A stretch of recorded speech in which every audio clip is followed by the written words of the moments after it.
Jericho Rosales sasama pa rin daw sa pinakamasayang araw ni Kathryn Bernardo. Silang dalawa ni John Manalo. Halina't panoorin natin ang buong detalye.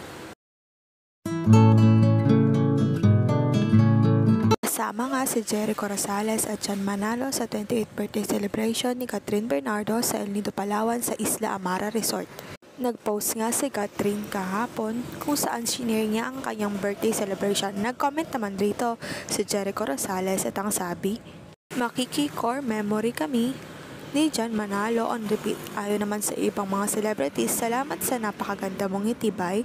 Sobrang masaya akong nakakita kang masaya. Mahal ka namin, Bay. So happy to see you happy. What a celebration, love. Core memory. You deserve to be happy. Happy birthday, Kat."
Sa ngayon, maghintay na lamang ng latest update sa Katniel.